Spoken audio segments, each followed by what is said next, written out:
जिसको जो है अमेरिका रोटी कमाने के लिए अमेरिका नहीं जाना पड़ रहा है, अपने देश में ही अपने ही स्थान में सुखपूर्वक अपना कुटुंब का उपार्जन कर रहा है, कुटुंब का भरण पोषण कर ले रहा है, वो व्यक्ति क्या है? सुखी है, ऐसा बताया। वास्तव में यह भी एक सुख की परिभाषा संसार की दृष्टि से है, संसार की दृष्टि से है। अब शांति की बात अलग है, ये तो सुख की बात बताई। शांति तो सुखी लोगों के पास भी नहीं रहती, सुख तो बहुत है, बड़ी सुखी है महाराज।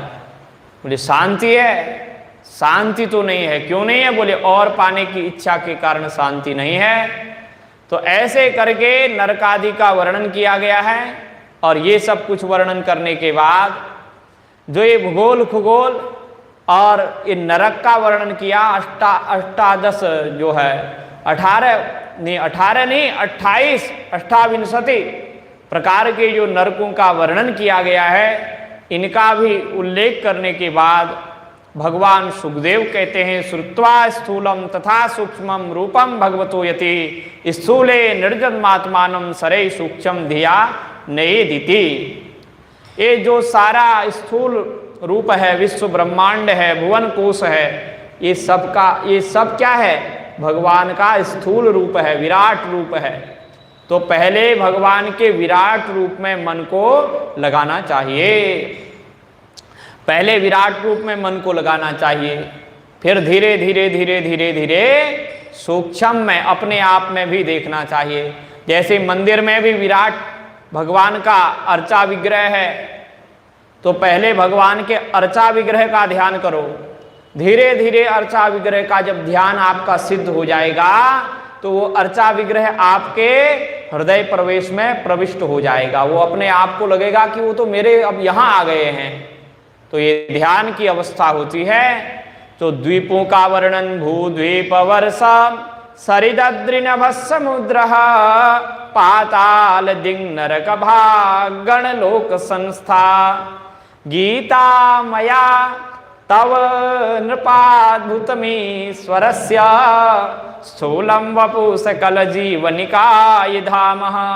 जो भूमि का, द्वीपों का, वर्षों का, नदियों का, पहाड़ों का, समुद्र आदि का, आकाश का, पाताल का और दिशाओं का, नरक का, अन्य भी जितना लोक की संस्था का हमने वर्णन किया, सारे भुवन को उसका, ये क्यों किया? भगवान सुखदेव बता रहे हैं, गीता मया तव नृपाद्भुतमीश्वरस्य। हे राजन, मैंने आपके सामने जो ये भुवन को उसका वर्णन किया, ये इसलिए किया है क्योंकि ये भगवान श्री हरि का स्थूल रूप है।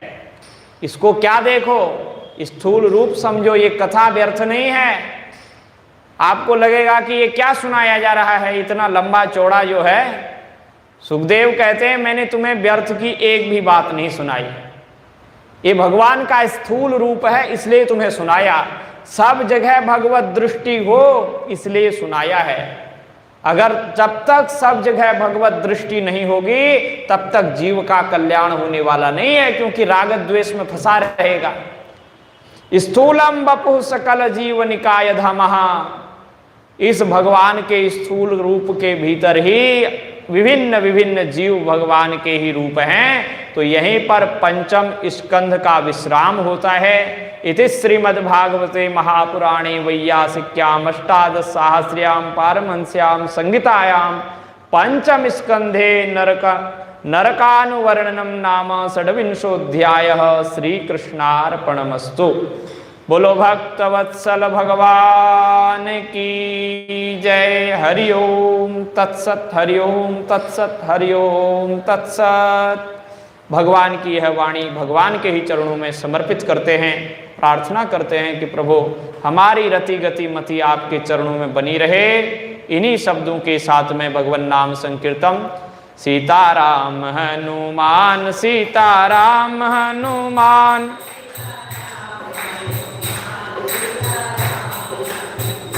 सीताराम हनुमान, सीताराम हनुमान।